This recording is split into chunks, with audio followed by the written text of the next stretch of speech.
ማክሲም ታሪኩን እያወራልኝ አጠገቡ ቁጭ ብዬ ሳደምጠው ሁለት ስሜቶች ይፈራረቁብኝ ነበር። በአንዱ ቀን ለማክሲም የነበረኝ ፍቅር ሐዘኑን እንዳዘን ብስጭቱን እንድበሳጭ እየገፋፋኝ በርብቃ ግድያ ጀልባዋን በማስጠሙ የኔም እጅ የነበረበት መስሎ ታየኝ። በእያንዳንዱ እንቅስቃሴ ራሴን ከጎኑ አሰልፌ የቅጠሉ ኮሽታ፣ የነፋሱ ሽውሽውታ፣ የሞገዱ ድንፋታ፣ የሌሎችም ድርጊቶች ሁኔታ ይሰማኝ ነበር።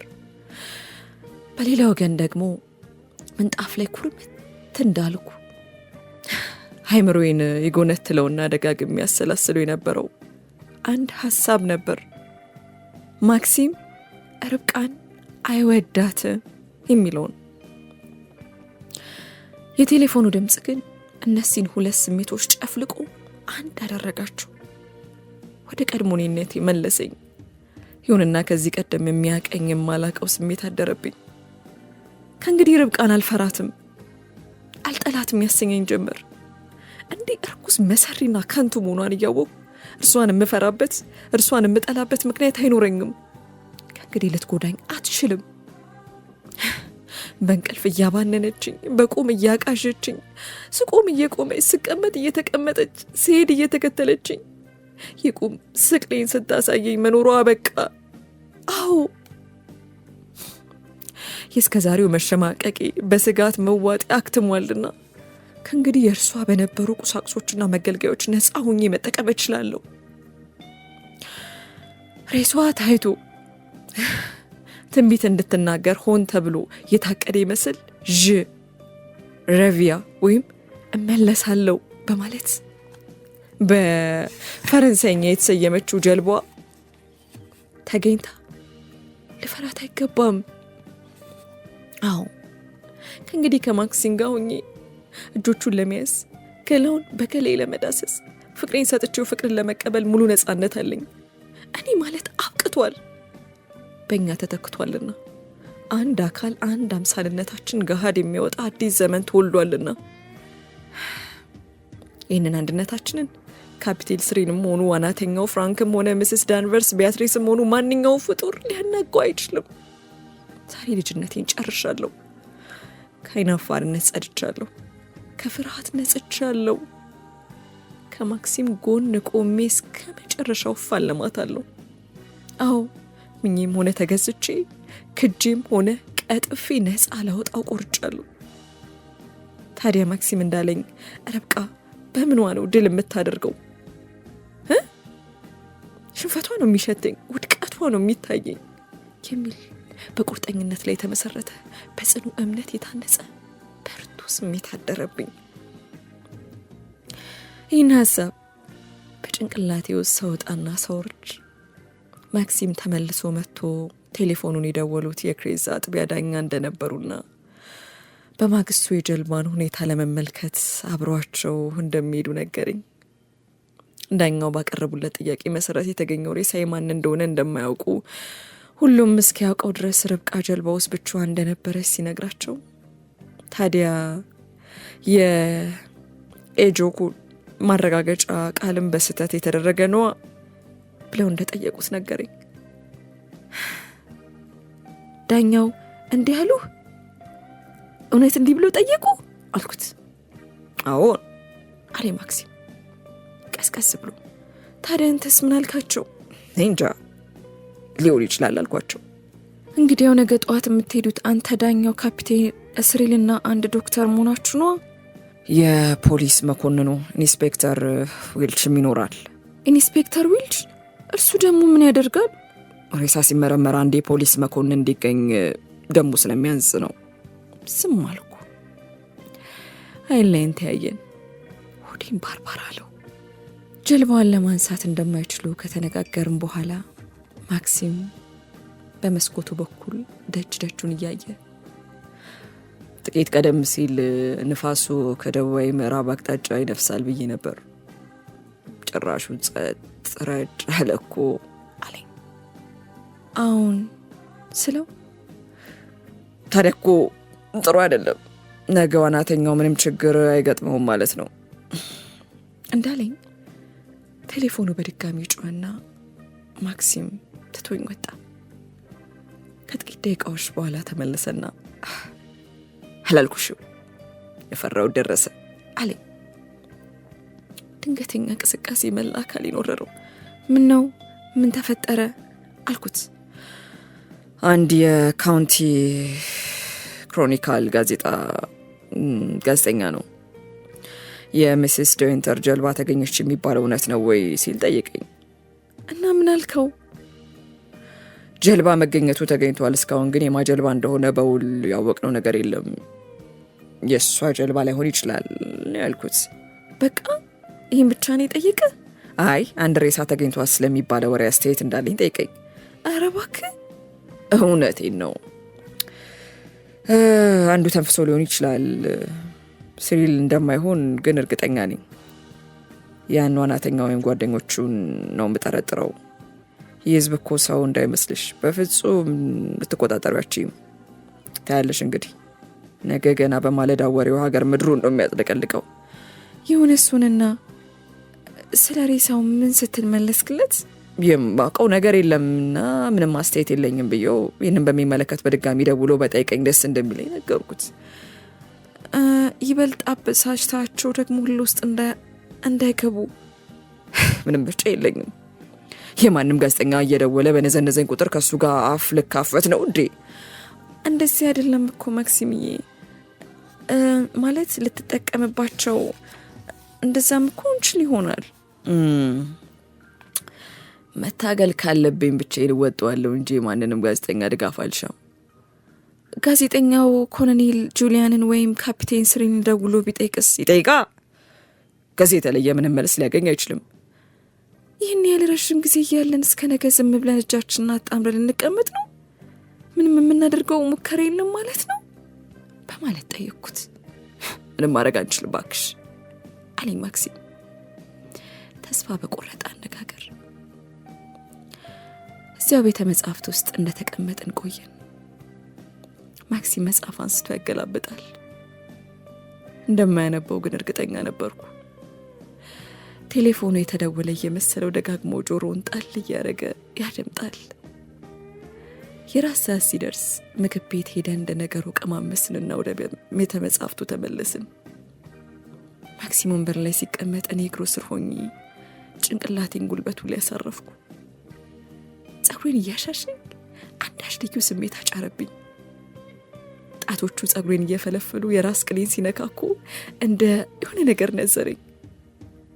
ከዚህ ቀደም እንዲህ ባሻሸኝ ቁጥር ራሴን እንደ ጃስፐር ቆጥረው እንዳልነበር የዛሬ ማክሲም ዳሰሳ ግን እኔነቴን አስገነዘበኝ። አልፎ አልፎ ሲስመኝና አንዳንድ ቃላት ጣል ሲያደርግልኝ በደስታ ሰከረኝ። በፊት ለፊታችን ጨለማ ያወጣው ዓለም ተደቅኖብን እያለ እንዲያ ለመደሰት መቻሌ በእጅጉ ገረመኝ። ሌሊቱ በሰላም አለፈ። በማግስቱ ብንንስል ማክሲም ከጎኔ የለም። ከንጋቱ 1 ሰዓት ሆኗል። ማክሲም ሳይቀሰቅሰኝ ሹልክ ብሎ ሄዷል ብዬ ገመቱ። ጀልባዋን ለማውጣት የሚደረገውን ጥረት በአይነ ህሊናዬ ሳሰላስል ቆየው። ካልጋዬ ወርጄ ገላይን ተጣጥቤ ለቁርስ ቀረብኩ። በተለመደው ሰዓት በ3 ጠረጴዛው ላይ በርካታ ደብዳቤዎች ተቀምጠዋል። አድርገነው ለነበረ ግብዣ ተጋባዦች ምስጋና ያቀረቡባቸውም ነበሩ። ገረፍ አደረኳቸው። ፍሪዝ መጡና ለማክሲም ቁርስ ሲዘጋጅለት እንደሆነ ሲጠይቁኝ ለስራ ጉዳይ ማልዶ እንደወጣና የመመለሻው ጊዜም እንደማይታወቅ ነገርኳቸው። የፍሪዝ ቀስቀስ ማለትና መኮሳተር የሚያውቁት ነገር ይኖር ይሆን የሚል ጥርጣሬ ያሳደረብኝ። ከቁርስ በኋላ ወደ እንግዳ ማረፊያው ሄድኩ። ክፍሉ ወና ይላል። የተዘጉትን መስኮቶች ከፈትኳቸው። አበቦቹ ጠውልገዋል፣ ወለሉ ቆሽሿል።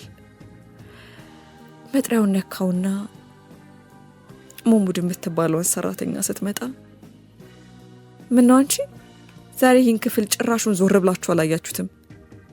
ቤቱ አልተጠረገ፣ መስኮቶቹ አልተከፈቱ፣ ምንድነው ሁሉ መዝረክረክ አልኳት።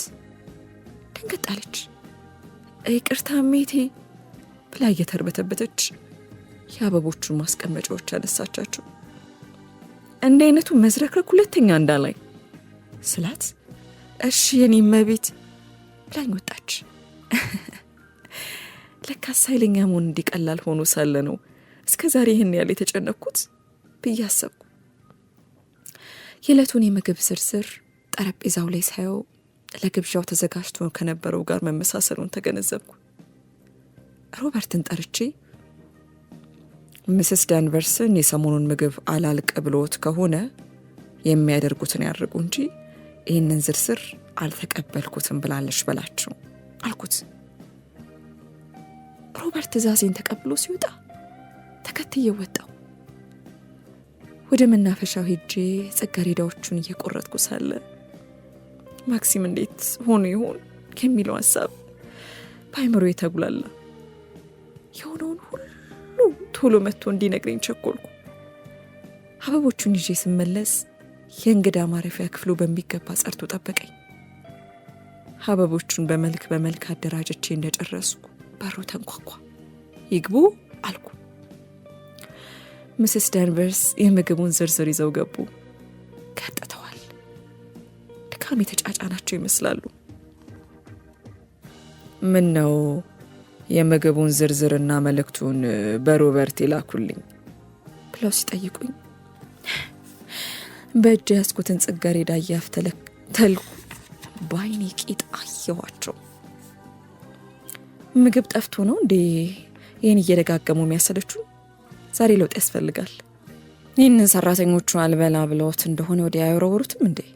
እዚህ ቤቱ ዘውትር የሚባክነውን የምናውቀው ነውና የዛሬውን ብዛም አይጎዳም አልኳቸው። መልስ አይሰጡት ኮር ብለውኛል።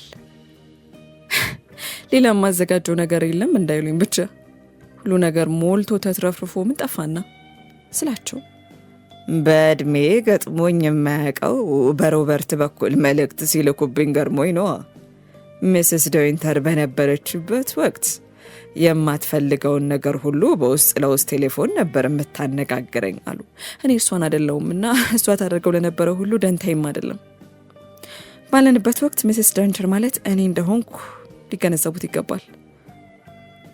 መልእክቱን በሮበርት በኩል ማስተላለፍ ከፈለኩ ምንም የሚያክለኝ ነገር የለም እንዳልኩ ሮበርት ገባና ቴሌፎን ሜቴ ከካውንቲ ክሮኒካል ጋዜጣ አለ። የለችም በል ብዬ ሮበርትን ሸኞት። ወደ ሚስስ ዳንቨርስ መለስ አልኩና እሺ ሚስስ ዳንቨርስ ሌላ የሚሉት ነገር አሉት በማለት በጠይቃቸው ዝም ብለው አይኔን ሲያዩ እንግዲያውም ብዙ ስራ ስለሚጠብቀኝ ሄደው ወጥ ቤት ልዩ ምግብ እንድታዘጋጅ እንገሯት አልኳቸው።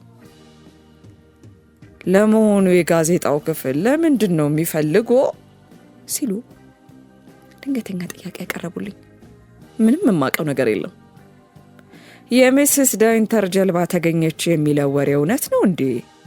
ፍሪስ ከኬሪስ ሰማው ብሎ ሊያጫወተኝ እንዲህ የሚል ወሬ አለ? እኔ በጭራሽ አልሰማውም። ካፒቴን ሲሪል ትናንት እዚህ መጥተው ነበር ብሎ ሮበርት ነገረኝ። ፍሬዝ እንደሚለው ደግሞ የከሪዝ ህዝብ የሚያወራው የሚስስ ዶይንተርን ጀልባ ያገኘው አንድ ባህር ጠለቅ ዋናተኛ ነው ያለ ነው። እኔ እንጃ ይሆናል። ሚስስ ዶይንተር ሲመጣ ቢጠይቁት አይሻልም? እንግዲያው ስማቸውን ሲያነሱ የረሳሁት ነገር ትዝ አለኝ። ለመሆኑ ጌቶች ምን ቢገጥማቸው ነው እንዲያ በማለዳ የወጡት? እኔ ምን አውቄ፣ ስራ ቢኖረው ይሆናል። አሮጊቷ አይናቸውን ከአይኔ ሳይለቅሉ ጥያቄያቸውን አከታተሉብኝ። ኧረ ሰው የሚያወራው ሌላ ነው። ጀልባ ውስጥ የሰው ሬሳ ተገኝቷልም ይባላል። ሚስስ ዳይንተር ብቻዋ እንደነበረች ሁሉም እያወቀው የተገኙ የማን ሬሳ እንደሆነ ሊገባኝም አልቻለም። ይሰሙኛል ሚስስ ዳንቨርስ፣ እኔ ከእርሱ የበለጠ ምንም የማውቀው ነገር ስለሌለ ምን ነው ባያደርጉኝ አልኳቸው። ሚስስ ዳንቨርስ ዝግ ባለ ድምፅ እውነት አያውቁ ብለው እንዳፈጠጡብኝ ሲቀሩ አይናቸውን እየሸሸው አበቦቹን ማስተካከል መስያ አንዱን የአበባ ማስቀመጫ አንስቼ መስኮቱ ላይ አኖርኩት። ይበሉ እንግዲህ ስለ ምሳው ዝግጅት ትእዛዙን ላስተላልፍ ብለው ጥቂት ከቆሙ በኋላ ከኔ ምላሽ ሲያጡ ትተውኝ ወጡ። የወጡበትን በር በቁጣ እየተመለከትኩ ከእንግዲህ ይህችን ነገረኛ አሮጊት አልፈራትም ብዬ አሰብኩ። በስከዛሬው መሽቆጥቆጤ ራሴን ረገምኩት። የሷ ኃይል ከርብቃ ጋር አክትሞላታል። ከእንግዲህ ምንም አታስፈራኝም። ምንም ያህል ብታቅ ያለችውን ብትል ምንም ልትጎዳኝ እንደማትችል ተረዳው። አበቦቹን ማሳመሩን ትቼ መቀሱን ጠረጴዛ ላይ አስቀምጬ ወንበር ላይ አረፋለሁ። ስራ የሚባል ነገር አስጠላኝ። እጄ ስራ ቢፈታም አእምሮዬ ግን የሚሰራው አላጣም። ስለ ማክሲም ያሰላስላል። ስለ ካውንቲ ክሮኒካል ጋዜጣ የቴሌፎን ጥሪ ስለሱም ያውጠነጥናል። መስኮቱን ደገፍ ብዬ ወደ ውጪ ስመለከት ሐሳቤን ለጊዜው የሚያዘናጋ እይታ ገጠመኝ። አትክልተኞቹ ሳሩን ሲያጭዱ ተመለከትኳቸው። አንዱ አትክልተኛ የማጨጃ መሳሪያውን ይዞ መስኩ ላይ ታች ሲመላለስ አይኔ ለጥቂት ደቂቃዎች ከእርሱ ጋር ሲንከራተት ቆየ። መቀመጡ ስልችት ሲለኝ ወደ ሰገነቱ ወጣው። አየሩ ሞቅ ከማለቱ በላይ ነጎድጓዱ ሰማዩን ሲራገጥ ይሰማል። እንደ መቅበጥበጥ ቢያደርገኝም ወዲያ መንጎራደዱን ተያዝኩት። ለሽርሽር ይዤው ባለመውጣት የቅሬታ ያደረበት የሚመስለው ጃስፐር ከጎኔ ሆኖ ሱክ ይላል። 5 ሰዓት ተኩል ግድም ማክሲም በቴሌፎን እንደሚፈልገኝ ፍሬስ ነገሩኝ። እጅ እየተንቀጠቀጠ የቴሌፎኑን እጀታ ሳነሳው ማን? አንቺ ነሽ እንዴ? ማክሲም ነኝ። ቢሮ ነው ያለሁት ከፍራንክ ጋር አለኝ ማክሲም። አየይዞ ጀልባዋ እንዳነሷት ካፒቴን ስሪል፣ ኮሎኔል ጁሊያን እና ፍራንክ አብረውት እንደነበሩ በአጭሩ ከገለጸልኝ በኋላ ኮሎኔል ጁሊያንና ፍራንክን በ7 ሰዓት ለምሳ ይዟቸው እንደመጣ ነገረኝ። ስለ ሁኔታው ዘርዘር አድርጎ ስላልነገረኝ ጭንቀቱ ሊለቀኝ አልቻለም። ሰዓቷ ሊገፋ ቢለኝ ስንቆራጠጥ ስወጣና ስገባ ስቀመጥና ስነሳ እንደምንም አንዱን ሰዓት እንደምንም ገፋሁት። ልብሴን ቀይሬ ስጠባበቅ ለ7:05 ጉዳይ ሲሆን ማክሲም ኮሎኔል ጁሊያንና ፍራንክን አስከትሎ ብቅ አለ። እኔና እንግዳው ሰላምታ ከተለዋወጥን በኋላ ማክሲም የወይን ጠጅ እንዲቀርብልን አዞ ለመታጠብ ሲገባ ፍራንክም ተከትሎት ገባ። የወይን ጠጁ እንደተቀዳልን እንግዳው አልጠጣም ቢሉም እኔ ግን የመጠጡ አምሮት ኖሮኝ ሳይሆን እጄን ስራ ላለማስፈታት ብቻ አንዱን መለኪያ ያነሳው። ኮሎኔል ጁሊያን ወደ ነበርኩበት ጠጋ ብለው አዩ ሚስስ ዴንተር፣ በእርሶና በባለቤቱ ላይ የደረሰው መጥፎ አጋጣሚ ነው ከልብ ያሳዝነኝ አሉኝ። አመሰግናለሁ አልኩና ከወይን ጠጁ ቀመስ አድርጌ መለኪያውን ከጠረጴዛ ላይ አኖርኩት። እጆቼ ሲርገፈገፉ እንግዳው አይቶ ይሆን የሚለው ሀሳብ ሽምቅቅ አደረገኝ። ነገሩን ውስብስብ የሚያደርገው ባለቤቱ ከ1 ዓመት በፊት ያዩት ሬሳ እሷ ነው ብለው ማረጋገጫ መስጠታቸው ነው አሉ ኮሎኔል ጁሊያን። ስለምን እንደሚያወሩ ሊገባኝ አልቻለም አልኳቸው። ዛሬ ጠዋት ምን እንዳገኘን አልሰሙም ማለት ነው? ባህር ጠለቅ ዋናተኛው አንድ ሬሳ ማግኘቱን ሰምቻለሁ። አዎን አሉና ኮሎኔል ጁሊያን ወደ ኋላቸው ገልመጥ ብለው ከተመለከቱ በኋላ ድምጻቸውን ዝቅ አድርገው ቀጠሉ። ሬሳው እኮ የእርሷ ሆኖ ነው የተገኘው። አሁን ከእርሶ ጋር ስለ ነገሩ በስፋት ለመነጋገር አመቺ ባይሆንም ባለቤቱና ዶክተር ፊሊፒንስ ሬሳውን አይተው በሚገባ ማረጋገጣቸውን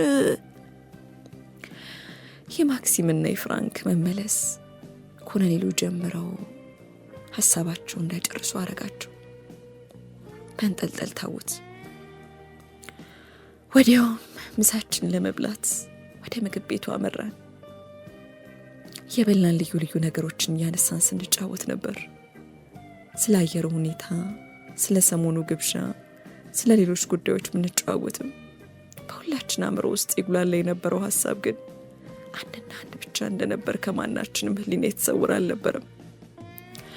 ሮበርት ወጣ ገባ እያለ አስፈላጊውን ሁሉ ሲያቀርብልን ፍሬዝ እዚያው ቆመው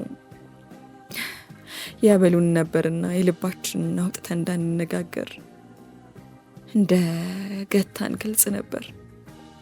በወቅቱ የፍሬስ ሀሳብ ከኛ የተለየ እንዳልነበር እርግጠኛ ነበርኩ። ጥልቅ ጉዳያችን በሰራተኞች ፊት አለማንሳት የሚለውን የቆየ ወግ ሽረን ሁሉንም ነገር ፍርጥርጥ አድርገን ብንጫወት ፍቃዴ ነበር። ሆኖም እንደጀመር ነው እዚህም እዛም ስንረግጥ ቆይተን ኮሎኔል ጁሊያን ለመሆኑ ሚስስ ዶይንተር ጎልፍ ይጫወታሉ ሲሉ ጠየቁኝ። እንደማልጫወት ከገለጽኩላቸው በኋላ የለም መማር አለቦት፣ ይገርሞታል። የኔቱ የበኩር ልጄ ጭንቅላቱ አንዴ እንዳይመስሉት ግን ምን ያደርጋል የሚመስላት ጓደኛ አጣች። ታዲያ ብልህነቷን እያየው በጥዋን አታ በብቸኝነት እንዳትቸገር በማሰብ ለልደት ባሉ አንዲት ትንሽ መኪና ሰጧት። ከዛ በኋላ በየቀን ወደ ምዕራባዊ ጠረፍ ወጣ እያለች ስለምትመለስ ምንም አትል አሉ ኮሎኔል ኩፍስ ብለው። ጥሩ አድርገዋል አልኳቸው። ምን ያደርጋል እግዚአብሔር ተሳሳተብኝ። ወንድ አድርጎ ሊፈጥራት በተገባ ነበር።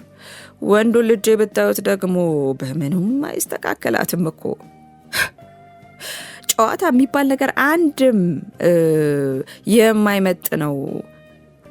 ነፈዙን ምን እንደፈጠረብኝ እኔ እንጃ። እርሱ ታዲያ ገጥም የሚሉት አባዜ ይዞት ነጋ ጠባ ይሞነጫጭርልኛል። በዚሁ እንዳያድግበት ነው ስጋቴ። አረ አለ ፍራንክ ቀበል አርጉ። እኔ ራሴ በልጅነቴ እንደ እርሱ ግጥም ጽፍ ነበር። በከንቱ ጊዜ ማባከን ስለማይመስለኝ እርግፍ አድርጌ ተውኩት።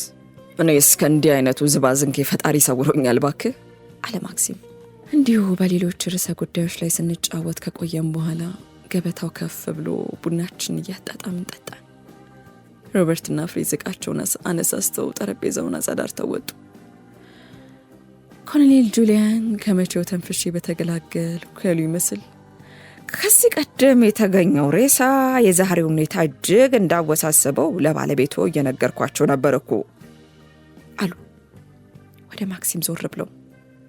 ልክ ኖት ኮሎኔል አለ ማክሲም። ይህን ጊዜ ፍራንክ ጣልቃ ገብቶ በነበረው ሁኔታ ማክሲም ያደረገው ማንም ሊያደርገው የሚችለውን ነው። ባለስልጣኖች ማክሲም ቀርቦ ማረጋገጫው እንዲሰጥ ሲጠሩት ሬሳዋን አግኝተናል የሚለውን ሀሳብ በአእምሯቸው ይዘው ነበር። ማክሲም ደግሞ በወቅቱ በመልካም ሁኔታ ላይ አልነበረም። እኔ እንኳን ይህንኑ በማጤን አብሬ ካልሄድኩ ብየው ነበር። አይሆንም ብሎ ብቻውን ሄደ እንጂ አለ። አሁን እንኳን ወደ ኋላ ተመልሰን ዝርዝር ውስጥ የምንገባበት ጊዜ አይደለም አሉ ኮሎኔሉ። ይልቃው ማድረግ ያለቦት ባለፈው ጊዜ ሬሷ የእርሷ ነው ብለው ማረጋገጫ መስጠቱ በስህተት መሆኑን ማስረዳት ነው። ከዚህ የተለየ አማራጭ ያለ አይመስለኝም። ምን አማራጭ አለ ብለው አለ ማክሲም። እንደኔ ፍላጎት ፍርድ ቤት ቀርበው ቃል ከመስጠት በዚሁ ሳቢያ ከሚነዛው ወሬ የሚድኑበት መንገድ ቢኖር ምንኛ ደስ ባለኝ። ይሄን ደግሞ በፍጹም የማይታለም ነው፣ ህግ ነውና አሉ ኮሎኔሉ። እንዴት ተደርጎ አለ አሁንም ማክሲም። ደግሞ ያን ያህል ረጅም ጊዜ የሚወስድ አይመስለኝም። እርሱ አንድ ቀን ቀርበው የማረጋገጫ ቃሉ ሊሰጡና ባለቤቱ ጀልባዋን ከፈረንሳይ ካስመጡ በኋላ ያስተካከለላቸው ሰውዬ ስሙ ታብ ነው። አዎ ታብ። እርሱ ይቀርብና ጀልባይቱ ለግልጋሎት በሚያበቃ ጥሩ ሁኔታ ላይ ትገኝ እንደነበር ቃሉን ይሰጣል። እንዲያውም ደንብ የሚሉት አጉልጣጣ ሆኖ እንጂ ምንም ባላስፈለገ። ይልቅ እኔን የሚቆጨኝ በዚህ በማይረባ ነገር የተነሳ ወሬው አጓጉል መነዛቱ ብቻ ነው። እርሶና ባለቤቱ ምን ያህል እንደሚረብሻችሁ ይሰማኛል አሉ ኮሎኔል ጁሊያን። ምንም አይደል ኮሎኔል፣ የመጣውን ሁሉ መቋቋም ነው እንጂ ምን ይደረጋል አለ ማክሲም። ያቺ መከረኛ ጀርባ ራቅ ብላ ሰጥማ ቢሆን ኖሮ ይህ ሁሉ መቼ ይፈጠር ነበር እሳ ሲል መለሰ ማክሲም። ከዚህ ቀደም እናስበው እንደነበር ሚስስ ዶይንተር ቀስ በቀስ እየሰጠሙ እየተሰቃዩ ሳይሆን የሞቱት ወዲያው በድንገት ብዙም ሳይቆይ ነው ይመስለኛል ሕይወታቸው ያለፉ። ይህም አንድ መጽናኛ ነው። ሕይወታቸውን በዋና ለማትረፍ የማይሞክሩበት ድንገተኛ አደጋ ቢሆን ነው አሉ ኮሎኔሉ ጭንቅላታቸውን እየነቀነቁ። ቢሆን ነዋ አለ ማክሲም። ይሄኔ እርሳቸው መሪውን ለቀው አንድ ነገር ፍለጋ ወደታች ሲወርዱ ጀልባዋ ከአንድ ነገር ጋር ተጋጭታ በሩ ተዘግቶባቸው መውጫ አጥተው ነው ከዛ የቀሩት አሉ ደግሞ ኮሎኔሉ። ማክሲም መላምታቸውን በአዎንታ ሲያረጋግጥላቸው ወደ ፍራንክ ዞር አሉና ደግሞ ምን ትላለህ ሚስተር ክራውሌ? ይሄው ነው ሊሆን የሚችለው አይመስልም በማለት ጠየቁት። ይሄው ነው እንጂ ሌላ ምን ሐሳብ ይኖራል ብለው አለ ፍራንክ። ፍራንክ ሐሳቡን እየሰነዘረ አይኑን ከማክሲም ላይ ሲያሳርፍ ቀና ብዬ አየሁት። ፊቱን ወዲያው ቢያዞርብኝም ከአይኖቹ አንዳች ልዩ ስሜት ማንበብ አልተሳነኝም። ፍራንክ ሁሉንም ነገር እንደሚያቃቃለው፣ ማክሲም ግን ፍራንክ ማወቁን አያውቅም። መቼም አሉ ኮሎኔል ጁሊያን፣ መቼም ሰዎች ስንባል አንዳንዴ አጓጉል ስህተት ነው ምንሰራው። የንፋሱ ኃይል በሚበረታበት በሰርጦ አካባቢ ሚስስ ዳዊንተር የጀልባዋን መሪ በፍጹም መልቀቅ አልነበረባቸው። ምናልባት ከዚህ ቀደም በዚህ አካባቢ ብዙ ጊዜ ብቻውን ተጉዞ ይሆናል። የአካባቢውን አደገኛነት ሳይረዱ የቀሩ አይመስለኝም። እድሌ ልሞክር ብለው ከሞት ጋር መቆመራቸው ይሆናል ለቅስፈት የዳረጋቸው። ይሄ እንግዲህ ለሁላችንም ትምህርት ሊሆን ይገባል። አደጋ መምጫው አይታወቅም ኮሎኔል። እኔ ነኝ ያለ ልምድ ያለው ሰው እንኳን ድንገት አደጋ ሊገጥመው ይችላል። ለአደን ሄደው እንደወጡ የሚቀሩ በርካታ አዳኞች የሉም እንዴ አለ ፍራንክ። ያ ሌላ ይሄ ሌላ አለ ኮሎኔሉ። አየ ሚስተር ክራውሌን አደን ላይ እኮ ብዙውን ጊዜ ለአደጋ የሚዳርግ የተቀመጥክበት ፈረስ ሲወድቅ ነው። ሚስስ ዳዊንተር የጀልባዋን መሪ ባይለቁ ኖሮ በፍጹም አደጋ ላይ ወድቁም ነበር። እኔ በተለያዩ አጋጣሚዎች እንዳዩዋቸው ቅንጣት ስህተት ሳይሰሩ በደንብ ነው የሚያሽከረክሩት። ይሄ ተራ ለማጅ የሚሰራው ስህተት ነው እንጂ ከእርሳቸው የሚጠበቅ አልነበረው፣ ያውም እንዲህ ባለ አደገኛ ስፍራ። በዚያ ምሽት ንፋስ የተቀላቀለ ኃይለኛ ዝናብ ይጥል ስለነበር የጀልባ ሞተር አንዳንድ ጥርሶች ነክሰው አልንቀሳቀስ ብለዋት መፍቻ ቢጤ ፍለጋ ይሆናል ወደ ታች የወረደችው አለ ፍራንክ። ሊሆንም ላይሆንም ይችላል። በስፍራው ስላልነበረ እርግጠኞች ሆነ መናገር አንችልም። አጋጣሚው ቢደርስብን ምናልባት እኛም ከዛ የተሻለ ነገር አናደርግ ይሆናል ካሉ በኋላ ኮሎኔል ጁሊያን ይህን ነጥብ ትተው ምርመራውን ለሐሙስ እንዲሆን ለማድረግ ጥረት እንደሚያደርጉ ተናገሩ። ሁሉም በጸጥታ ሲዋጥ ከተቀመጥኩበት ብድግ አልኩ። ወደ መናፈሻው እንሂድ ብያቸው ተከታትለን ወጣን። ኮሎኔል ጁሊያን ከሰዓት በኋላ በርካታ ስራ እንደሚኖራቸው በመግለጽ ይቅርታ ጠይቀው ስለምሳ ግብዣ መስግነው ተሰናብተውን ሄዱ። እስከ ቤቱ በመኪናቸው ላደርስ ስላሉት ፍራንክም አብሯቸው ሄደ። ማክሲም ሸኝቷቸው ሲመለስ በቀጥታ ወደ እኔ መጣና እጄን ያሳረገ። አይኖቻችን ለምለም መስክ ላይ ተተክለን ጥቂት ከቆየን በኋላ ሁሉም ነገር እንደሚሳካ እርግጠኛ ነኝ፣ ዳኞች ፊትም ቃል መስጠቱ ምንም ችግር አይኖረው አለኝ ማክሲም። ምንም መልስ አልሰጠው እጁን ጠርቀም አድርጌ እንዲያስኩ ቆምኩ። ማክሲም ቀጠል አደረገና ሬሷ ቁልጭ ብሎ ያስታውቅ የለም እንዴ? እኔም ባልኖር ዶክተር ፊሊፒንስ ብቻውን እንኳን መለየት ይችል ነበር። ዋናው ነገር ጥይቱ አጥንቷን ስላለካው ምንም የሚያስጠረጥር ምልክት አለመገኘቱ ነው። ደግሞ ኮሎኔል ፍራንክ ምን ይሉ እንደነበር በደንብ የሰማሻቸው ይመስለኛል። ወደ ታችኛው ክፍል እንደወረደች ድንገት በተፈጠረ አደጋ ለመውጣት ሳትችል በዚያው ቀረች ብለው ነው የሚያስቡት። ዶክተሩም ለዳኞቹ ይህንን ቃል ስለሆነ የሚሰጠው በደንብ ያምኑታል አለ። ንግግሩን አቋርጦ አይኔን ቢመለከት አሁንም ምንም ሳል ዝም አልኩት። አይምሮዬን ፋታ ነስቶ የሚያስጨንቀኝ ነገር ቢኖር ያንቺ ጉዳይ ብቻ ነው። ባለፈው ጊዜ ለፈጸምኩት ቅንጣት ጸጸት አይሰማኝም። ሁኔታው ዛሬ ተመልሶ ቢመጣ እንኳን ያን ያደረግኩትን ነገር ከማድረግ አንዲት ስንዝር ወደ ኋላ አልልም ነበር። አንገድያታለሁ። እርሷን በመግደሌ ሰፍሮብኝ የነበረውን አንዳች ርኩስ መንፈስ ከላይ ላይ አሽቀንጥሬ ጣልኩ ያክል ነው የመንፈስ እረፍት የሚሰማኝ። ያስደስተኛል እንጂ ከቶንም አይጸጽተኝም። የኔ ድርጊት ከማንም በላይ ጎዳው አንቺ መሆኑን ስገነዘብ ግን ልቤ በሐዘን ይደማል። ማዕድ ላይ ይህን እያሰላሰልኩት ብዬ ሳይሽ ነበር ያ ፍቅሬን የሰዋውለት ለጋ ሰውነትሽ ማሸሸብኝ። የህሊናዬን ያሳተኝም ሞት ፊትሽ ተወለገብኝ። እኛ በብርሃናቸው ያደመቁኝ ከዋክብት አይኖችሽ ደበዘዙብኝ። እኛ ልቤን የሰረቁት ፍልቅልቅ ጥርሶችሽ በለዙብኝ። ርብቃን ትናንት ገደልኳት። አሁን ገደልኳት። ዛሬ ደግሞ አንቺን በቆብ ገደልኩሽ፣ ፍቅርሽን በረስኩት፣ ላይሽን ማጠጥኩት፣ ሕይወትሽን አጨለምኩት። ማምሻውን ፍሬዝ በአካባቢያችን የሚታተመውን ጋዜጣ አምጥተው ጠረጴዛ ላይ ያኖሩልኝ። በመጀመሪያው ገጽ ላይ ባህር ውስጥ ለ1 ዓመት የተኛች የማንደርሌቱ እመቤት የሚለው ርዕስ ጎላ ባሉ ፊደላት ተጽፏል። አንዳች እንድናገራቸው የፈለጉ ይመስል ፍሬዝ ነበሩበት እንደቆሙ ነበር። መላ ቤተሰቡን የሚነካ ይህን አይነት አብይ ጉዳይ ተከስቶ ሳለ ዝምታ የጅልነት የሆነ ብሪት ሊገባኝ አልቻለም። ተናገሪ ተንፍሺ የሚል ስሜት ውስጤን ሲጎጠጉጠው መቼም ዛሬ ገጠመን ጉድ በጣም የሚዘገን አይደል እንዴ ፍሬዝ ስል ጠየኳቸው። እንዴት አሜትዬ፣ ሁላችንም በጣም ያዘን ነው አሉ ፍሬዝ። እኔም በጣም ነው ያሳዘነኝ። ሚስተር ዶይንተር ሰላም አገኘው ሲል አጉል ትውስታ ውስጥ የሚከተው ነገር መከሰቱ በጣም ከባድ ነው አልኩኝ። ኧረ ያድርስ ነው እመቤቴ፣ ጌቶች ስንቱን ክፉ የቻሉት። ለመሆኑ ተገኘ የተባለው ሬሳ በእርግጥ የሟቺቷ የምስስ ዶይንተር መሆኑ ተረጋግጧል? አሁን መረጋገጥ እንኳን ተረጋግጧል። እኔ እኮ እሜትዬ ሁላችንንም ግርም ያለን ነገር እርሳቸውን የመሰለ በቂ ልምድ ያለው ሰው እንዴት እዚያች ጠባብ ክፍል ውስጥ ታፍኖ እስከሚሞት ይጠበቃል? እኛም ይህኑ ነው የምንለው ፍሬዝ። አያርስ ነው እንጂ አደጋ ካጋጠመ መች እገሊትን ይላል ብለው። ብቻ ምን እንደተፈጠረ ማን ያውቃል? ነው ሜትዬ፣ እንዴት ነው ምርመራ ሳይካሄድ ይቀራል ብለው ነው? እርሱ እንኳን የተለመደ ስለሆነ የሚካሄድ ይመስለኛል። እንዲያውም ለደንቡ ሲባል እንጂ ያን ያህል የሚጠቅም አይደለም።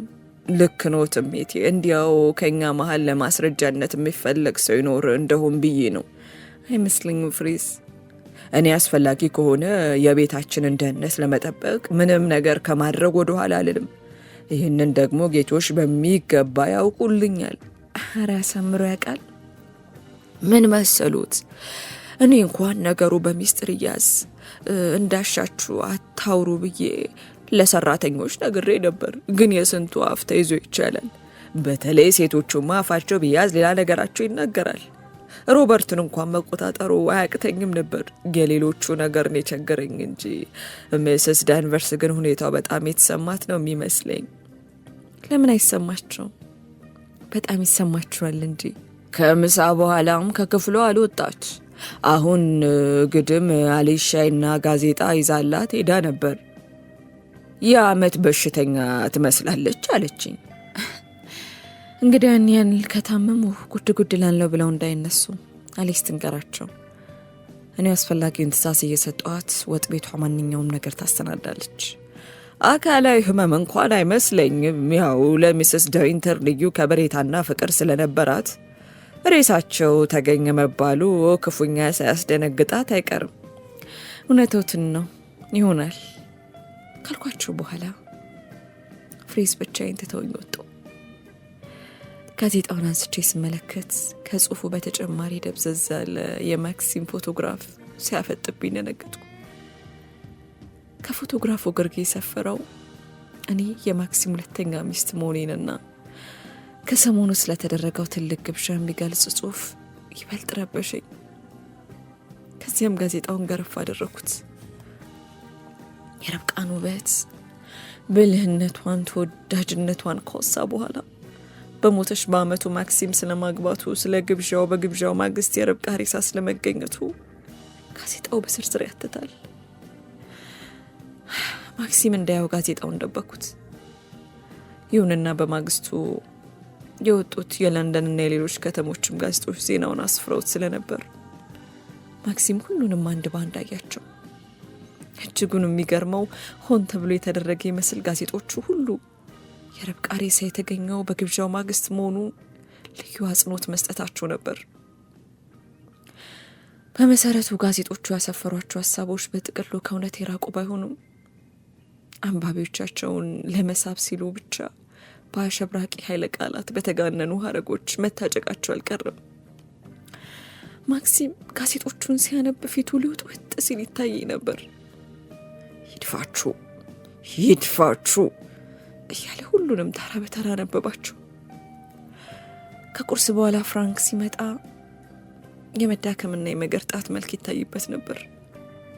በርካታ ሰዎች ማክሲምን በቴሌፎን ለማግኘት እንደሚሹ፣ ሁሉንም እርሱ እንዳነጋገራቸው፣ ማክሲም ማነጋገር እንደማይፈልግና ወደፊትም የሚመጣውን የቴሌፎን ጥሪ ሁሉ እርሱ እንደሚመልስ ነገረን። ሚስስ ሌሲ ደግሞ 2 ሰዓት ተኩል ደውላ አሁኑኑ እመጣለሁ አለችኝ አለ ፍራንክ። ያንተ ያለ ምን አለ ማክሲም ድንገት ጮክ ብሎ። ግድ የለም አለ ፍራንክ በማረጋጋት። መምጣቱ አስፈላጊ እንዳልሆነ ነግሬያታለሁ። አንተ ማንንም ማነጋገር እንደማትፈልግ ላስረዳት ችያለሁ። ስለዚህ አትመጣም። ምርመራው መቼ እንደሚካሄድ ብትጠይቀኝም ገና አልተወሰነም አልኳት። ግን አዳሩ ጋዜጦች ላይ ካየሽ መምጣቷ የሚቀር አይመስለኝም። እኚህ ወናፍ ጋዜጠኞች ምን ቢደረጉ ይሻላል አለ ማክሲም። ልክ ነህ ማክሲም፣ ሁላችንም ማንቆርታቸውን ይዘን ብንጨፈልቃቸው ደስ ባለን ነበር። ግና ነገሩን ከነሱ አንጻር ሆነን እንየዋ። የእንጀራ ጉዳይ ስለሆነ ይሄን መሰል ጮማ ዜና አግኝተው እንዴት ይለፉት? በየአቅጣጫው እያነፈነፉ ጥሩ ዜና ይዘው ካልቀረቡ አዘጋጁ እየመነቀረ ያስወጣቸው የለም እንዴ? አዘጋጁ ደግሞ አንባቢያንን የሚስብ የጋዜጣውን ሽያጭ የሚያዳብር እትም ካላዘጋጀ የጋዜጣው ባለንብረት ያባርረዋል። ጋዜጣው ካልተሸጠ ደግሞ ባለንብረቱ መክሰሩ ነው። ይህንን ነው ማየት ያለብን። የማክሲም የፈለጉትን ያህል ቢንጫጩ አንተ ከማናቸውም ጋር መገናኘት የለብም። በእኔ ጣለው። ይልቅ አንተ ማተኮር ያለብህ ምርመራው ላይ ስለምትሰጠው ቃል መሆን አለበት። ምን ማለት እንደሚገባኝ እንኳን አውቀዋለሁ አለ ማክሲም። መርማሪው ያ ሞዛዛ ሆሪጅ መሆኑን አትዘንጋ። እንዲሁ በማያስፈልጉ ነገሮች ሲጨቃጨቅ ነው የሚውለው። ለሌላ ሳይሆን ዳኞች በስራው ትጉ ነው እንደሚሉት ብቻ ነው አንጃ ግራንጃውን የሚያበዛና ወጥመድ ውስጥ እንዳያስገባ መጠንቀቅ አለብህ። ምንድነው ይህን ያክል ወጥመድ ውስጥ የሚያስገባኝ? ሰውየው በተለያዩ የምርመራ ወቅቶች እንዳየሁት ሰዎችን ተንኩሶ ሌላ ነገር እንዲናደዱ የሆነ ያልሆነው እንዲቀባጥሩ ስለሚያደርጋቸው ጠባዩን እንድታቀው ለማለት ነው። ይህን ጊዜ እኔ ጣልቃ ገባውና ፍራንክ እውነቱን ነው፣ ሁሉም ነገር ቀና በሆነ መንገድ በሰላም መፈጸሙ ለሁላችንም ጥሩ ነውና ተጠንቀቅ ማለቱ ክፋት የለውም አልኩ። ሀሳቡ ለጊዜው በዚህ ቋጭ እንጂ ያ ጣጠኛ የቀጠሮ ቀን ማክሰኞ እስኪደርስ እንዲሁ ሁላችንም ስናመጥ ቆየን። እንደማይደርስ የለምና ማክሰኞም ደረሰ። ጨንጠበ ምሳ ቢቀርብልንም በግባ አልገባ ከጉሮሮ ጋር ግብግቡን ገጠምኩ። ፍራንክ መጣና ቢያትሪስ ደውላ ለመምጣት አልቻልኩም ብላለች ሲለን አቤት እንደተደሰቱ። ቢያትሪስን እኮ ጠልቻቸው አይደለም፣ በጣም ግልጽ የዋህ ስለሆኑ ለወንድማቸው ባላቸው ፍቅር በቅን ልቦና በሚሰነዝሯቸው ጥያቄዎች ማክሲም እንዳይረበሽ በማሰብ ነው መምጣታቸውን ያልፈለግኩት። ፍራንክ እንደነገረን የቢያትሪስ ልጅ ሮጀር ኩፍኝ ይዞ ወደ ቤቱ ስለተመለሰ የቤተሰቡ አባላት በሙሉ ከሰው ጋር እንዳይገናኙ ስለታገዱ ነው ቢያትሪስ መምጣት ያልቻሉት። ይህን ስሰማ ኩፍኝን መረኩት ከልቤ። እኔና ማክሲም በመኪናችን፣ ፍራንክ በመኪናው ተከታትለን ምርመራ ወደሚካሄድበት ላይን ወደሚባለው ከተማ መራን። ከማክሲም ጎን ተቀምጬ እጄን ጉልበቱ ላይ ጣል አድርጌው ነበር። ልቤ ምቱን ከመጨመሩም በላይ ወጋ እያደረገ አስቸገረኝ። ራሴ ውጤቱ ምን እንደሚሆን ለማይታወቅ የቀዶ ጥገና ሕክምና ወደ ሆስፒታል የሚወሰድ በሽተኛ አድርጌ ቆጠርኩት። ማክሲም ግን ምንም አይነት የመረበሽ ምልክት አይታይበትም ነበር። መንገደኛው ሁሉ እኛን የሚያይ ሳር ቅጠሉ በእኛ የሚሾካሾክ መሰለኝ።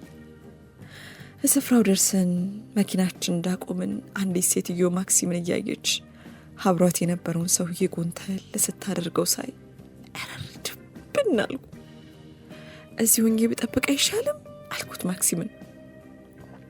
እኔ መጀመሪያውኑ መምጣት ይችላል ደገፍኩትም ነበር። እዚያው ማንደር ላይ ብትቀሪ ነበር የሚሻለው አለ ማክሲም። አይ መምጣቱንስ እንኳን መጣው እሱ ነው የሚሻለኝ። ፍራንክም መኪና ውስጥ እንደምጠብቅ ስነግረው በሀሳቡ ተስማምቶ ከማክሲም ጋር ተይዞ ሄዶ ከመኪናው ሳልወጣ መንገዱ ዳር የተገጣጠሙትን ሱቆች በዓይኔ ማተርኳቸው። ይህን ሳበቃ ደግሞ ወትሮውንም አድራጎቴ ሁሉ የግማሽ ልብ ነበርና ሀሳቤን ወደ ማክሲም ሰደድኩት። ጊዜው አልገፋ አለኝ፣ አቁረጠነጠኝ። መኪናውን ከፍቼ ወጣሁ። ገበያው መሀል ላይ ታች ስንጎራደድ አንዴ ወደ ሱቆቹ ተጠግቼ መስኮት ላይ የደረደሯቸውን እቃዎች ሳይ እንደገና ላይ እና ታች ስመላለስ ቆየሁ። አንድ ፖሊስ ትኩር ብሎ ሲያየኝ አስተያየቱን አልወደድኩትም። ከዓይኑ ለመሸሽ በአቅራቢያዬ ባገኘሁት መንገድ ታጠፍኩ። ሳላስበው ምርመራው ከሚካሄድበት ህንጻ በር ላይ ደረሱ። የምርመራው ሰዓት በስፋት ባለመነገሩ ነው መሰለኝ እንደፈራሁት ምንም ትርምስ አልነበረም። ሰተት ብዬ ገባሁ። ከየት መጣ ሳልለው አንድ ፖሊስ ብቅ አለና ምን ይፈልጋሉ ሲል ጠየቀኝ። ምንም አልፈልግም አልኩት። እንግዲያውስ እዚህ መቆም ክልክል ነው። ይቅርታ አላወቅኩም ነበር አልኩና በገባሁበት ወጣሁ። ፖሊሱ ተከትሎ ይመጣና ይቅርታ የኔ እመቤት ሚስስ ዶይንተር አይደሉም እንዴ ሲል ጠየቀኝ። ነኝ አልኩት። ለእርሶ እንኳን አልተከለከለም፣ ከፈለጉ እዚሁ ሊቆዩ ይችላሉ፣ እዚህኛው ክፍል ውስጥ ወንበር አለሎት ብሎኝ ክፍሉን አሳየኝ። አመስግኜ ገባሁ። እጆቼን እግሮቼ ላይ እንዳስቀመጥኩ ጸጥ ብዬ ተቀምጬ ጣሪያውን ቆጥር ጀመር። 5 ደቂቃ 5 ሰዓት ያክል ረዘመብኝ። መኪና ውስጥ መቀመጡ ይሻለኝ ነበር። ተነስቼ ወጣሁ። ፖሊሱን ከነበረበት አገኘሁትና ይቆዩ ይሆን ስል ጠየቅኩት። ከፈለጉ ገብቼ ልጠይቅሎት ብሎኝ ሄደ። ወዲያው ተመለሰና ብዙ የሚቆዩ እንኳን አይመስለኝም፣ ሚስተር ዶይንተር ቃላቸውን ሰጥተዋል። ካፒቴን ስሪል ዋናተኛውና ዶክተር ፊሊፕስም ጨርሰዋል። አሁን የቀረው ጀልባ ሰሪው ሚስተር ታብ ብቻ ነው አለ። እንዲያ ከሆነማ አልቋል ማለት ነው ስለው መሰለኝ መቤቴ አለና ወዲያው ደግሞ ቀሪውን ክፍል ለማድመቅ ከፈለጉ ጥጉ ላይ መቀመጫ አለ፣ ማንም ሳይወት ሊገቡ ይችላሉ አለ። ስምምነቴን ገለጬለት አስከትሎኝ ገባ። እንዳልሰማ የፈለግኩት የማክሲምን ቃል ነበር። ማክሲም ስለጨረሰ ሌላውን መስማቴ ምንም እንደማይረብሽኝ ስለማቅ ነበር መግባቱን የፈቀድኩት። በሩ ስር በመቀመጤ ማንም ሊያየኝ አልቻለም ነበር። የምናልባቱ ፍራቻ ግን አንገቴን ሙሉ በሙሉ እንዳቀና አላስደፍረኝም። አልፎ አልፎ ሰረቅ አድርጌ የወረወርኩት አይኔ ማክሲምና ፍራንክን በአንዱ ጥግ ቁጭ ብሎ ያሳየኛል። መርማሪውንም አየኋቸው። ጠና ያሉ ከሲታ ናቸው። መነጽራቸውን 10 ጊዜ ወደ ላይ ገፉታል። ሌሎች በርካታ ማላቃቸው ሰዎችም ነበሩ። አይኔን በኋለኛው ረድፍ ላይ ሳንከባለለው ያየሁትን ማመን አቃተኝ። ደነገጥኩ። ሚስስ ዳንቨርስ ጉብ ብለዋል። ጃክ ፌብልም ከጎናቸው አለ። የኛ የነገረኛ አሮጊት ነገር እንኳን አልገረመኝም። ፌብል ይኖራል ብዬ ግን በፍጹም አልገመትኩም ነበር። አዎን ጌታዬ፣ የሚስስ ዶይንተርን ጀልባ አስተካክዬላችኋለሁ አለ ሚስተር ጄምስ ታብ ከመርማሪው ለቀረበለት የመጀመሪያ ጥያቄ ሲመልስ። ቀድሞ ጀርባይቱ ለአሳ ማጥመጃ ነበር የምትውለው። ከፈረንሳይ ገዝተው ከመጧት በኋላ ለሽርሽር እንድትስማማ አድርጌ ሰርቼላቸዋለሁ። ጀልባዋን አስተካከልኳት ካልክ ለጉዞ ብቁ ነበረሽ ማለት ነው ሲሉ መርማሪው ላቀረቡለት ጥያቄ ሚስተር ታብ አዎንታዊ ምላሽ ሰጠ። ጀልባዋ ከዚህ ቀደም ሰጥማ ታውቃለች? በፍጹም ጌታዬ፣ እንዲህ አይነቱ አደጋ ደርሶ ቢሆን ኖሮ ሚስስ ዶይንተር ይነግሩኝ ነበር። በጀልባ ሙሉ በሙሉ እንደረኩባት ነው ዘውትርም ይነግሩኝ። መቼም እንደገባኝ ከሆነ ጀልባዋ በጥንቃቄ መያዝ ያለባት ይመስለኛል። አይደለም እንዴ ሚስተር ታብ? በመሰረቱ ማንም ሰው ቢሆን በጀልባ ሲጓዝ አስፈላጊውን ጥንቃቄ ማድረግ ይኖርበታል። የሚስስ ዶይንተር ጀልባ ግን እንደ አብዛኞቹ እዚህ ኬሪዝ እንደምናያቸው ጀልባዎች አይነት አይደለችም። ብዙ አስከፊ አየር ሁኔታዎችን መቋቋም እንደምችል በተለያዩ አጋጣሚዎች ያስመስክራለች። የዚያ ቀን የነበረው ንፋስ ያን ያክል ከብዶ እንዴት ሊያሰጥማት እንደቻለ ግራን ይገባኝ። ግን እኮ አብዛኛው ሰው እንደገመተው ሚስስ ዶይንተር መሪውን ለቀው ወደ ታችኛው ክፍል በወረዱበት ወቅት የነበረው ንፋስ ጀልባዋን ለመገልበጥ አይችልም ትላለ? በፍጹም። እኔ ይህን ሀሳብ በፍጹም አልቀበልም። አየ ሚስተር ታብ፣ ማናችንም ሚስተር ዶይንተርም ጭምር ያንተ ስራ እንከን ነበረበት የሚል ሀሳብ አልወጣን። ምናልባት ሚስስ ዶይንተር በጀልባዋ ጥንካሬና በራሳቸው ችሎታ ከመጠን በላይ ተማምነው ነው ለአደጋ ተጋልጠው ይሆናል ነው ግምታችን። ይሄ ደግሞ በማንም ላይ ሊደርስ የሚችል አጋጣሚ ነው። ይቅርታ አድርጉልኝና ጌቴ፣ እኔ ደግሞ ሌላ የምለው ሀሳብ ስላለ መልካም ፍቃዱ ከሆነ በለው እንጂ አሉ መርማሪው አቋርጠውት። በለውና እንስማው። መልካም። የዛሬ ዓመት አደጋው እንደተፈጠረ በርካታ ሰዎች የኔን ስራ እያናነቁ ሲያሙኝ ከረሙ። ሚስስ ዶይንተርን ሆን ብዬ በማይረባ ጀልባ ላይ ጥዬ ለልፈት እንደዳረኳቸው ተደርጎ ተወራብኝ። በዚያ ጓጉሎሬ የተነሳ ከአንድም 2-3 ደንበኞቼ ሸሹኝ። በወቅቱ የምናገረው ነገር አልነበረም። ከዛ በኋላ ሁላችንም እንደምናውቀው በቅርቡ ሚስስ ዶይንተር ጀልባ ከሰጠመበት ተጎትቶ ወጣ።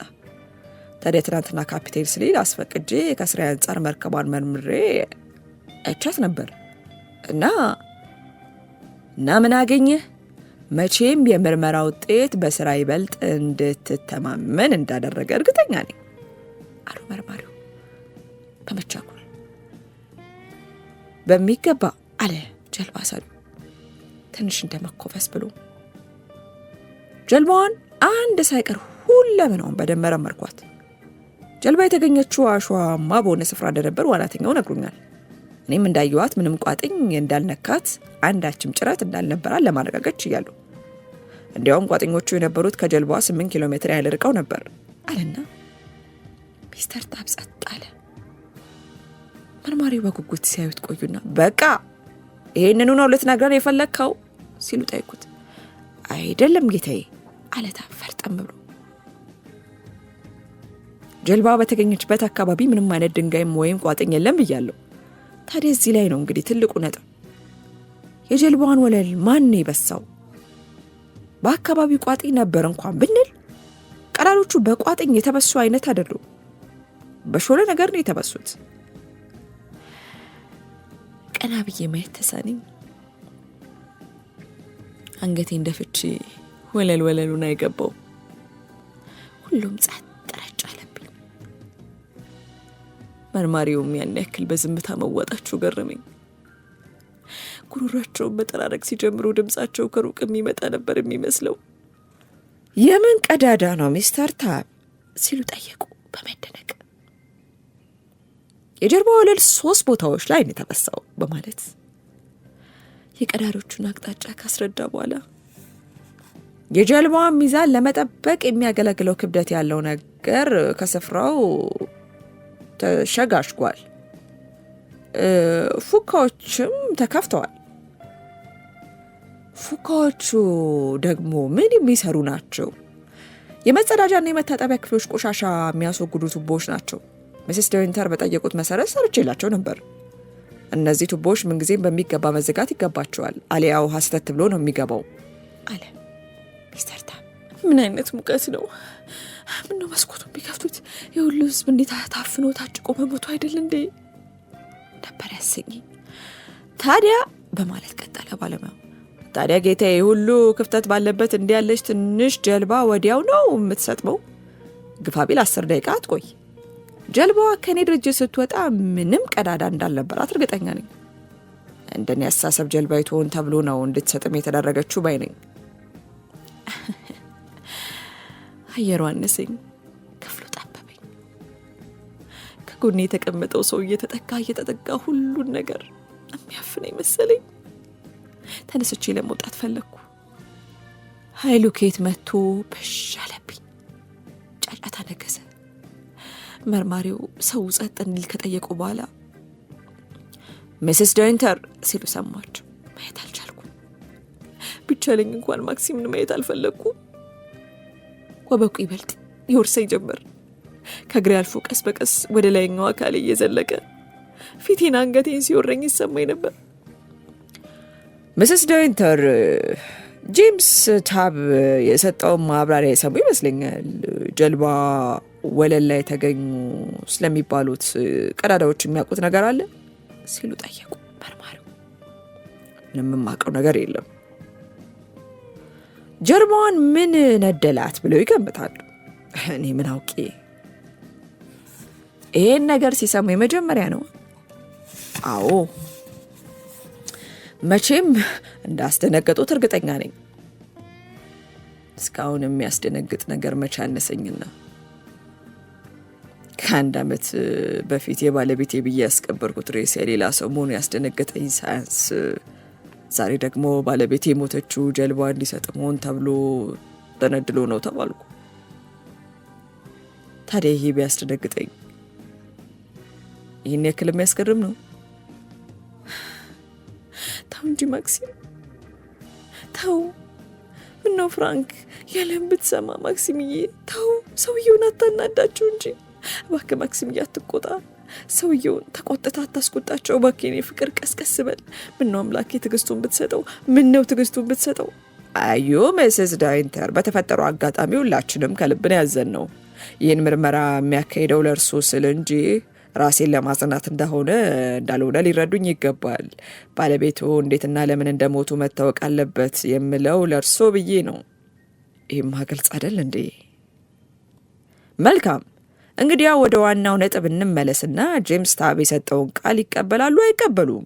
ማለቴ ስለ ቀዳዳዎቹ፣ ስለ ፋካዎቹ መከፈት እንዴት አልቀበልም? የሚናገረውን የሚያውቅ ባለሙያ አይደለም እንዴ? የሚስስ ዶይንተርን ጀልባ ማን ነበር የሚንከባከበው? ማንም አልነበረም፣ ራሷ እንጂ። ምንም ቅጥረኛ ሰራተኛ አልነበራቸውም ማለት ነው? አልነበረም። ጀልባዋ ትቆም የነበረው በማንደርሌ የግል ወደብ ነበር።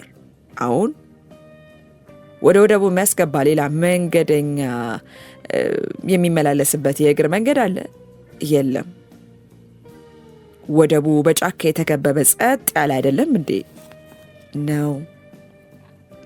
አንድ ሰው ሹልክ ብሎ ቢገባ ላይታይ ይችላል ማለት ነው? አሁን ላይታይ ይችላል።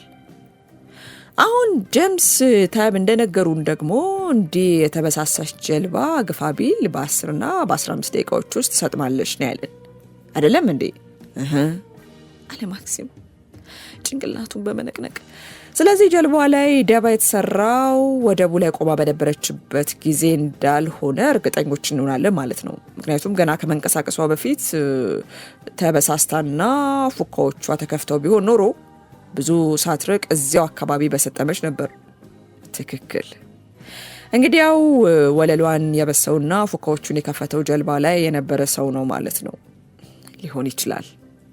ቀደም ሲል እርስዎም ሆኑ ዶክተር ፊሊፕስና ካፕቴን ሲሪል እንደነገራችሁኝ የታችኛው ክፍል በር፣ መስኮቶች ሁሉ ተዘግተው ነበር አይደለም እንዴ? ነው። ታዲያ የጀልባዋ ወለል በሹል ነገር ተበስቷል፣ ፉካዎቹ ተከፍተዋል መባሉ በጣም የሚገርም ነገር አይደለም እንዴ? በጣም እንጂ። መልካም። የሚያቀርቡት የተለየ አስተያየት አሉት? ምንም አስተያየት የለኝም።